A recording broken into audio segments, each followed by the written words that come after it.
কি অবস্থা, কেমন লাগতেছে? হ্যাঁ ভালো লাগতেছে ভাইয়া। তুমি একটা মেয়ে মানুষ হয়ে এই রাস্তা দাঁড়িয়ে ছাত্র মানে ট্রাফিক কন্ট্রোল করতেছো, এই ব্যাপারে তোমার একটু মতামত দাও, কেমন লাগতেছে তোমার? আসলে অনেক ভালো লাগতেছে। আমরা চাই মানে সুস্থ সমাজ গড়ে উঠুক, সুস্থ সমাজ গড়ে কারণ উঠুক। আমরা ট্রাফিক পুলিশের কাজ করি। কারণ এখন তো পুলিশ মাঠে নাই, না। তো প্রশাসনকে ফিরাইতে হতে একটু সময় লাগবে। হ্যাঁ, এই জন্য ছাত্ররা এই দায়িত্ব কাঁধে তুলে নিচ্ছে। হ্যাঁ আমরা নিয়েছি। আচ্ছা, অত্যন্ত অত্যন্ত ভালো একটা কাজ। সবাই আসলে দেখেন রাস্তা হ্যাঁ দোয়া করবেন।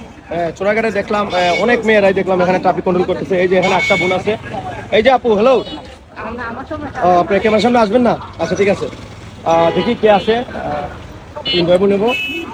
হ্যাঁ, কিছু বলবা, কেমন লাগতেছে? অনেক অনেক ভালো, যেটা ভাষায় প্রকাশ করার মতো নয়। ভাষায় তো সেটা প্রকাশ করা যায় যেটা গুণের মতো, আর অগণিত যেটা যেটা সংখ্যায় ধরা যায় না, ওইটা তো ভাষায় প্রকাশ করা যায় না। তো আসলে ট্রাফিক পুলিশ এখন মারে নাই, হ্যাঁ সিগন্যাল ও ট্রাফিক পুলিশের যে কাজটা এটা আপনারা করতেছেন, হ্যাঁ। কেমন লাগতেছে এই বিষয়টা? আসলে অনেক ভালো লাগতেছে। সারা বাংলাদেশের স্টুডেন্টরাই মাঠে নামছে। হ্যাঁ সত্যি বলতে জীবনে তো ট্রাফিক কাজ করি নাই, ওদের কষ্টটাও বুঝি নাই।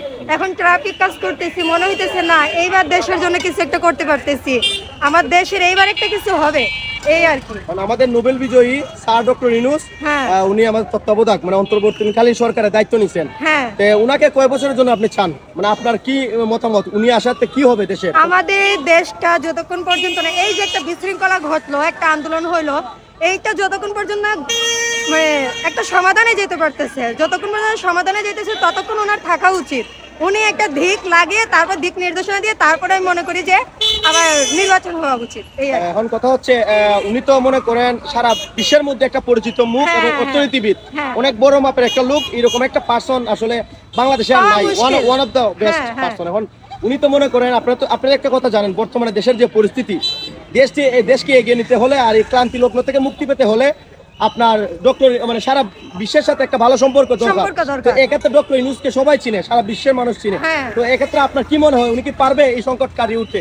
অবশ্যই পারবে, উনি পারবেন মনে করেই ওনাকে আমরা মনে করি পারুন। সেই জন্য সবাই, শুধু আমরা শিক্ষার্থী না, জনগণরাও, সাধারণ জনগণ যারা আছেন সবাই কিন্তু চান যে উনি থাকুন, যেহেতু উনি একজন ভাইরাল পারসন, ফেমাস একজন ব্যক্তি। ওনার মতো মানুষ পাওয়া আসলেই মানে মুশকিল, সুযোগতাই মুশকিল, সহজে পাওয়া যায় না। যেহেতু বাহিরের দেশের সাথে যদি আমাদের একটা বন্ডিং করতে হয়, আমাদের দেশকে এশিয়ার মধ্যে যদি অন্যতম করতে হয়, তাহলে অবশ্যই ওনাকে দরকার, উনি কাজে। দর্শক, আপনারা শুনলেন দুইজন বোনের ইন্টারভিউ নিলাম, তারা ট্রাফিক কন্ট্রোলের কাজে আছে চুনারঘাটে, আমাদের হবিগঞ্জ জেলার চুনারঘাট থানায় ট্রাফিক কন্ট্রোলের কাজে আছে। তো আপনারা একটা জিনিস ফলো করে দেখবেন, ছাত্ররা কিন্তু সারা বাংলাদেশে এইভাবে তারা দায়িত্ব কাঁধে তুলে নিছে। ট্রাফিক কন্ট্রোল থেকে দৌড়া যে কোনো সিস্টেমে ছাত্ররা মাঠে কাজ করতেছে। তো এই বোনটা অনেক সুন্দর কথা বলছে। আসলে ডক্টর ইউনূস অন্তর্বর্তীকালীন সরকার বর্তমানে বাংলাদেশের স্যার ডক্টর ইউনূস নোবেল বিজয়ী, উনি অত্যন্ত ভালো এবং সৎ একজন লোক।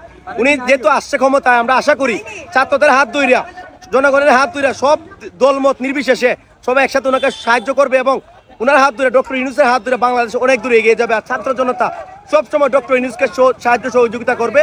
তো সবাই ভালো থাকবেন। এই মুহূর্তে আমি চোরাঘাটে ছিলাম, আপনারা তো দেখলেন অনেক সুন্দর কথা বলছে আমার বোনেরা। তো আমি দোয়া করি এইভাবে যেন ছাত্ররা পুরো দেশটাকে কন্ট্রোলে নিয়ে আসতে পারে।